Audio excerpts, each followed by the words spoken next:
Team coaching is one of the fastest growing disciplines in the coaching profession. And today, I have the pleasure of talking to Smita and Ujjaval.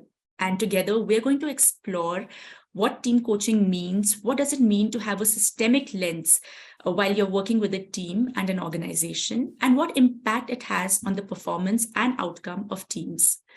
Thank you so much, Smita and Ujjaval, for taking the time out today. Thank you, Kiva. Most welcome. So both of you have a course on systemic team coaching coming up soon. So as we get into our discussion today, it would be really interesting for me to learn a little bit about systemic team coaching as we get started.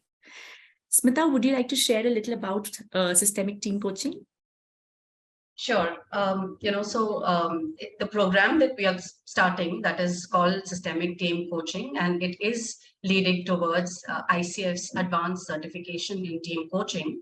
And what we really mean by, systemic thinking, if you want to start at that point, is to say that, when we are thinking very systemically, it's about including different voices, right? The stakeholders, the team members, looking at the system with a very wider, perspective, and seeing which is, implicit and the explicit, right? Like which can be seen and which cannot be seen. I think having that systemic approach really helps us to uncover the things which are maybe not have come to the surface. Yeah, I echo that, Smita. I think I really like what you said about things that are implicit that get surfaced and might not always be explicit. So just curious to know, how does that dynamic actually play out in a system? Because it looks like there's something deeper than knowing that there is a system and there are different things that are playing out. But like, what's causing all of that to actually work? Ujjaval, if you would like to take that up. Yeah, sure, Kiva. Happy to respond to that. Is that okay for me to take an example? Please do. Yeah. Like yesterday, we had almost like a thunderstorm in the morning, and it was completely unknown. Suddenly, it came up. Okay, so it was high winds, gushing winds. Now, I couldn't see the wind, but I can feel it. Yeah, like air. In some cities, it is highly polluted. Now we can't see the air, but we definitely have the adverse impact felt at a ground level. So like that, Kiva, the system dynamics which are hidden, but that impacts us. Likewise, for individuals, like Smita mentioned, in our families also, in our organizations also, in our teams also, there are a lot of interconnections and interdependencies which people fail to see. Like, Osho mentioned that if you want to hide anything, just place it in front and very close to that person. It will remain in front, but they won't be able to see it. Yeah. Beautifully explained, Ujjaval. Thank you for that. So we all, I think, know the importance of teams and how much emphasis I think organizations also play on empowering teams.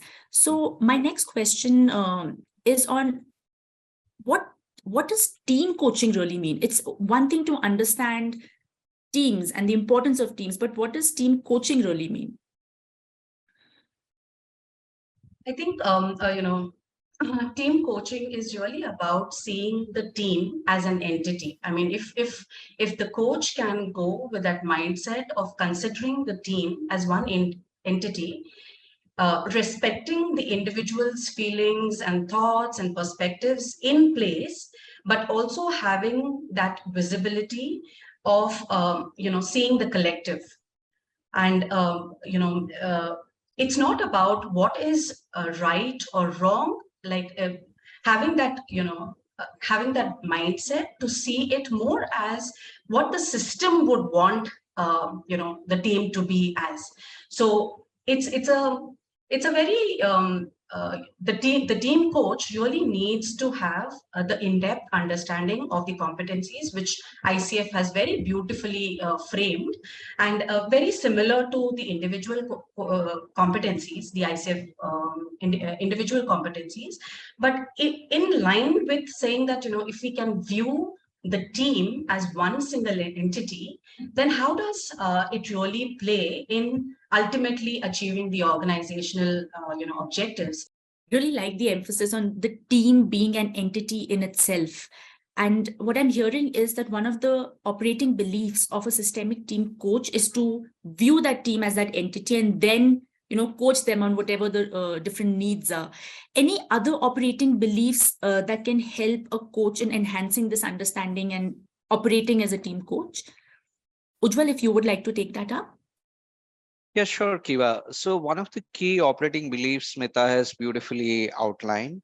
Another one can be that team is resourceful and whole and also capable to resolve their own challenges. Because like system, we believe that system is fully capable to rebalance itself and also regenerate itself.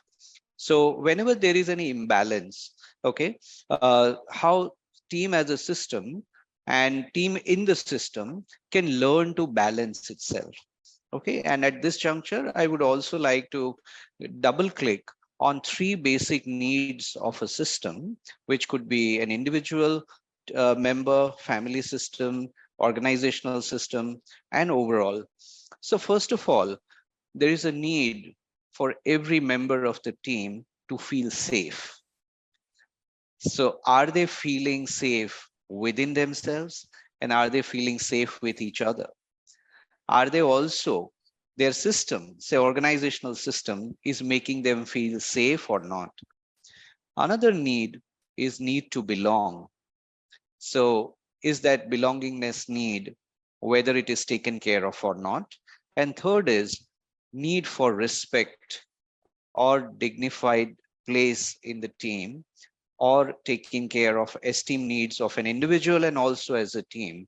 Now, if these three needs are balanced or not balanced, that determines largely on how systemic team dynamics would play. So one of the beliefs that coach needs to come up with, that is there any calibration rebalancing required, and how individual member can fulfill the needs of the team and also the fellow individual that they are working with, right? And when the entire needs of these three needs of the entire team is met largely, systemic balance is achieved. And then there is performance or any other collaboration, everything starts flowing. Just to add to one more point, as Ujjwal wonderfully said this point around the to go with that belief that the team has the answers, or the team is whole and self-sufficient, right? And one of the competencies about maintains presence talks about move in and move out of the team dialogue as the team coach sees it necessary. So what it really does is, sometimes, as a team coach, we need to step out and see how the dialogue between the team members is working. The objective is really not for that one particular, team coaching engagement, but to equip them with a tool that, they are self-sufficient. And even if, they face some kind of a change or some, conflict or anything which is like a crisis moment, even later, that they have this tool which the team coach can equip them with. So having that, and that's part of maintains presence, to know when to move out and move in the team dialogue. Thank you, Smita and Ujjwal. I think this part really captures very well the essence of team coaching and the need it actually has in, I think, like you said, Ujjwal, not about just like the team, viewing the team as a system and the team in the system, right? I think, is that what you said? So I think it beautifully captures that essence. And a while back, Smita, you also spoke about competencies. And I'm curious to know about some of these team coaching competencies that can help a coach to actually, like maybe in a way tick off those three things that Ujjwal mentioned about creating that safety net, that respect and dignity for a team. So if you could stress upon that.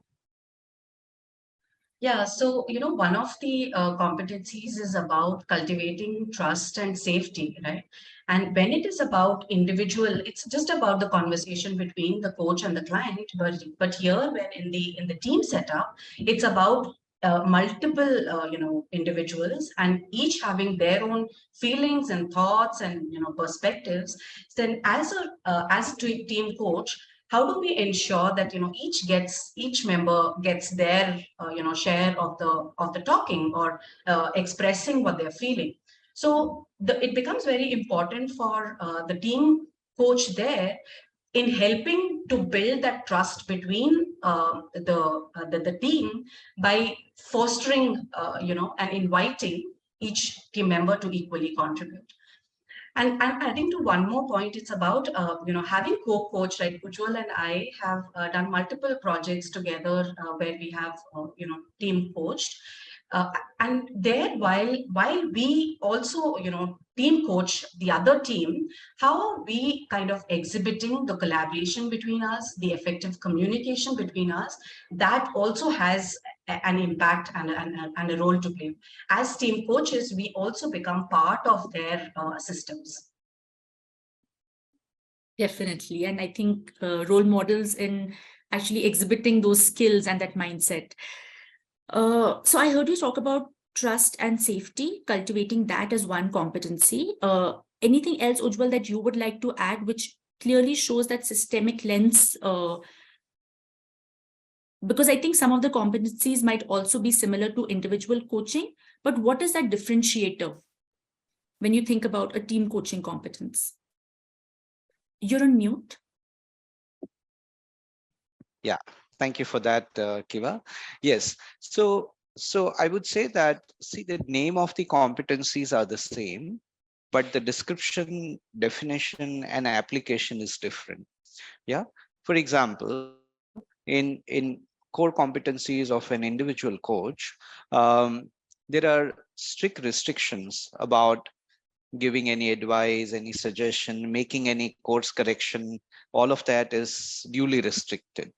Whereas in team coaching, a coach is allowed to make, although of course keeping coaching at the center, but if there is a need to make any course correction, point out at someone, somebody is taking more time. So if you want to pause someone, if you want to include someone, all of that thing, if you want to tell something, make a meaning by paraphrasing and clarifying, is this what you say? And so more of, I would say that coaching plus bit of a mentoring, bit of advising, bit of a consulting, those kind of elements are officially allowed. Okay, so while the competency name remains the same, the definition and application would widely be different. Okay, so I think we've discussed a lot about what a systemic lens means, the importance of team coaching, the competencies. I'm now curious to learn from you about your upcoming course, Systemic Team Coaching, which is going to start on 22nd June, which is just a few days from now. If you could share a little about just the program design, what is it that participants will experience in this course? Just to summarize, it's going to be theoretical underpinnings backed by practical experiences, discussion in the class, how to identify the needs of a systemic team coaching, how to commission the project, the logistical part of it, how to have contracting, how to have actually flow of each session, how to do goal setting, how to manage the progress, and some of the practicalities, which is like, for example, what if a team member leaves and new member joins? What do you do with it? What do you what is the relationship dynamics between coach and co-coach? What if the sponsor leaves? Say a head of the department has sponsored team coaching and he leaves and somebody new joins. So how do you recontract? What are those dynamics? So entire process, governance, and methodologies, including tools and techniques of team coaching, is what we are going to unveil and also make them experience. So participants who are thinking of registering must come prepared with investment of at least 3 hours in a week for 13 weeks, along with 3 hours in a week additionally for reflection, learning, and practicing. So it is not just about download, you learn and then you practice somewhere. Everything they learn every week, they have to practice. So and be ready to unlearn as well. So this is going to be a beautiful process of unlearning and relearning, and less resistance less cognitive resistance from your side. And if you allow us to work with you, it's going to be beautiful at the end of the day. That sounds like a lot of learning, unlearning, and relearning, and a lot of exciting pieces for everybody, whoever joins in. This brings me to my last question. Who are the people who should apply for this course? Ujjaval? Kiva, would you like to repeat the question? I think I missed some of the part. Let me just check my audio a little bit. So somebody who's already having their ACC, PCC, or MCC credentials becomes eligible to apply to the ICF for the ACTC, which is Advanced Certification in Team Coaching. To enroll in the program, it is absolutely okay if you have finished your ACC training and you've not got your credentials, but you can apply and enroll for this program. You will be eligible to apply, to ICF only after getting the ACC, PCC, or MCC credentials, right? Not PCC or MCC, just about ACC, right? If one credential is there, then the participant definitely becomes eligible to apply to the ICF or ACTC. Yeah. Sure. That's really helpful. So I think it's been wonderful to hear from you about the importance of systemic team coaching and also to learn about your upcoming course. As we close out, is there any last message, any thought you'd like to share? Yeah, I can add one thought that the entire approach is based on one of the Rumi's quotes. Okay, Rumi said that there is a space beyond wrongdoing and right doing. I will meet you there. So just to add, there is a space beyond, the known space, which is unknown space. And that unknown space could be much bigger than the known space. So please come and join us to make unknown the known so that you can do something about it and impact yourself first, your internal system, your family system, your organizational system through this course.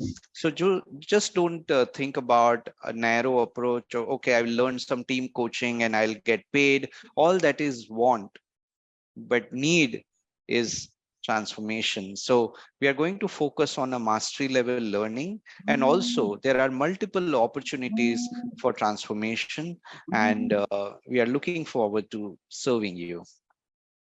Love that quote, Ujjaval. It's beautiful. Just another quote from that book you had shared about systemic coaching, which is by Peter Senge. And he says, the world is in circles and we think in straight lines. I think it's all about the change and the ambiguity. And I think this program will really teach all of us to embrace the ambiguity. Yeah. I think on that note, we'll close our conversation for today. Thank you so much once again for taking the time out. It was a pleasure talking to you and to learn from you about this wonderful topic. Thank you. Thank you so much, Kiva. Thank you, Thank Ujjaval. you for your time. Thank you, Smita. And thank you, Kiva, for your time and this opportunity to have a dialogue with you today. Thank you so much.